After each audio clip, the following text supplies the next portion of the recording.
I come from a land where clouds gather around a mountaintop to hear thundering stories of endless possibilities from a world that lies at its feet. A world whose land is riddled with mysterious matrimonies of water and flame, hills and plains, wild and tamed. A land still deemed worthy of raising the sun every day.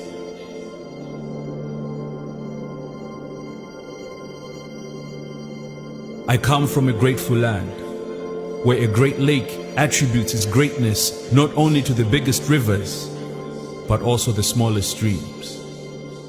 A generous and selfless land that constantly pours out more than it receives. We were molded from this land. Our skins are molten mountain rocks painted onto our flesh. We are one with this land. We are this land. We are mountains of hope reaching for the skies. We are plateaus of peace where tranquility roams free. We are the light of our rising sun, painting the skies from the depths of our souls. We are rivers of tongues flowing into the clear waters of our destiny. We are a warm heart pumping life to the rest of this continent's body, beating in perfect synchrony with a melody in our winds. We are waves of open arms, welcoming with a friendly smile. We are who, what, and where we were meant to be. A wonder that is Malawi.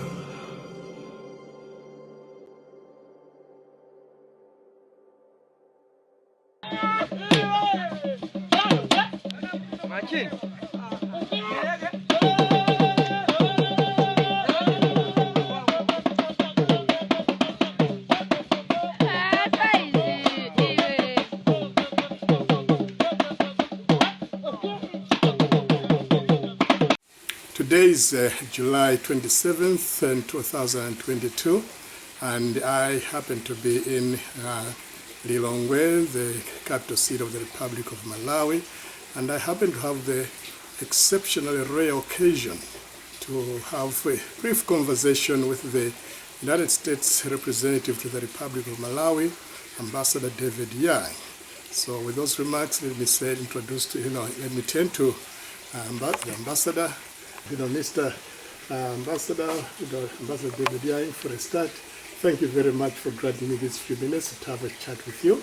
Thank you so much, Prof. Right. It's a real pleasure to chat with you. Okay, first things first, Mulibwanji. Dili bwino, kainu.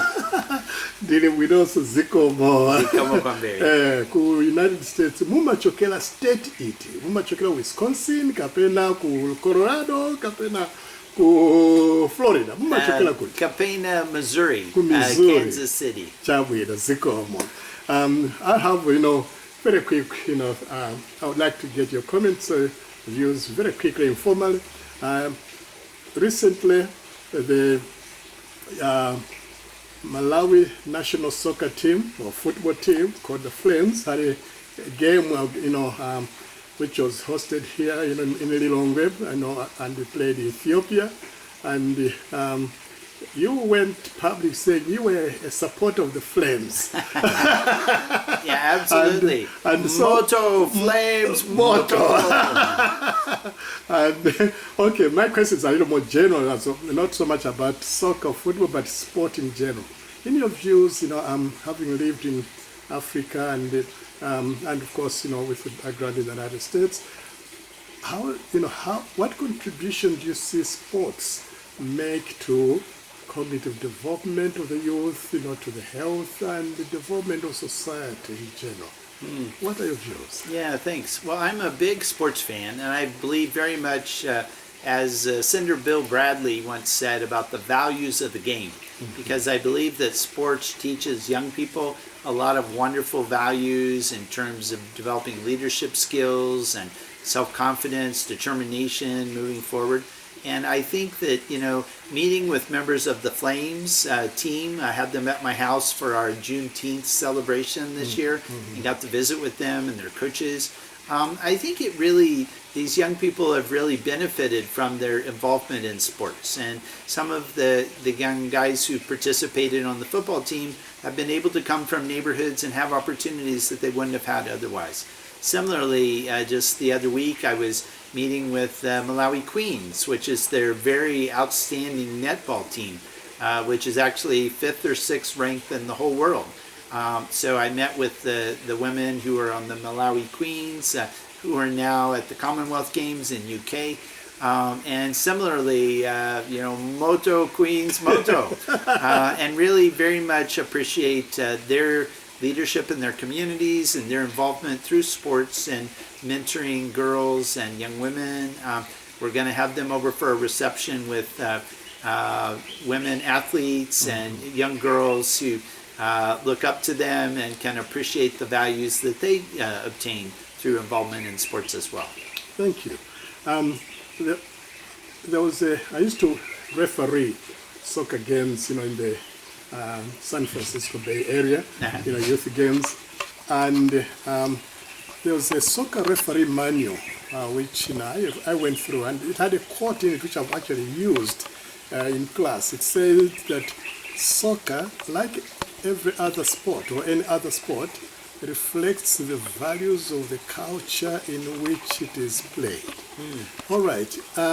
Given your extensive experience with living in Africa, and you're now in Malawi, what aspects of culture, whether reflected in sports or just in general, would you like to have some comments on, some insights on that you can share with us? Sure. I think that there's some very interesting dialogue that I found comes out of my work as a diplomat overseas for the U.S. I've been a diplomat for 30 years, and the last 10 years on the African continent in different countries. And I think I've found that it's, the multicultural nature of the United States and the melting pot nature of so many different cultures we have there provides some really interesting cultural conversations with Malawians, for example. And I was involved in a cross-cultural conversation with young people earlier today at our American Corner, where we talked about how some of the traditional values of individualism and hard work and concepts of time in the United States, influence, understandings of how people work in the work world, or how we think about individual rights and personal freedoms. We talked about how that impacts family and faith and the role of women in society and issues of race in America. And then we had some very interesting conversations from some of our Malawian participants who talked about, perhaps different understandings and values about time and about group versus individual rights, and how they interact with extended family responsibilities, and how impacts of culture and respect for elders and ancestors is very powerful. And also just kind of more broadly about how we look at the work world and how we look at tradition and looking for change. So I think being a diplomat provides some really interesting opportunities for an ongoing dialogue with citizens of countries where we serve. No, thank you. Yesterday, I at my friend's house. There was on TV, it was, he was watching South Africa, whatever, and the Banyana happened to have won the women's AFCON, the African, what is it? The African football, Cup of Nations. Cup of Nations, right? Yeah. And there's a whole celebration. But the thing that caught my attention was the comments they made by, I think, Mr. Dan Jordan, and I don't know what his title is at the moment, but he said something about equalizing or bringing equity into the way that male and female sports, and payments and various things. In fact, he even mentioned that, look, we even have the World Cup is coming up, and we talk about the FIFA World Cup, but we don't. There's no gender. But when you to the women's, you say the Women's World Cup, and he suggests that we should now have FIFA's Men's World Cup and women's, FIFA's Women's, and of course equal pay for the players, etc. Obviously it had to do with issues of gender. Any comments you have on, gender issues in general, as you've experienced them in your interaction with, African societies? Sure. Yeah, I'm a big believer in the importance of equal treatment and equity across sports and participation generally across genders. I think my daughter and I share a strong passion for women's sports in the United States and around the world. And of course, the United States has one of the best women's football teams and networks in the whole world. Yes. And always, is very strong participant in the World Cup. Similarly, women's basketball, is some of the highest level through the WNBA in the United States. I've been involved in helping promote the Queens, the great netball team here in country. And it's very interesting that, people have seen my social media about the Flames, but aren't as familiar with my work on behalf of the Queens. Yes. I actually went to a practice with the Queens, in one of their scrimmages before they went to the UK.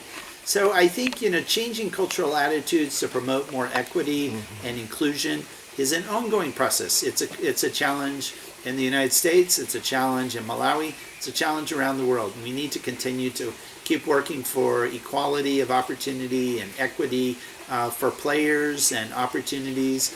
It takes change of attitudes over time, but it also takes proactive policies and efforts to promote equity and respect for diversity. So I want to thank you very much. It's been great to meet with you today, and I really appreciate the chance to chat about these issues. And all the best to your students and colleagues at the great University of Cal Berkeley. Thank you, sir. Thank you. Well, with those remarks, I would like to express my thanks to Ambassador David Young, for granting me this, opportunity to, have this chat with him. So, zikomo kwambiri. Zikomo kwambiri. Apunziti. Thanks.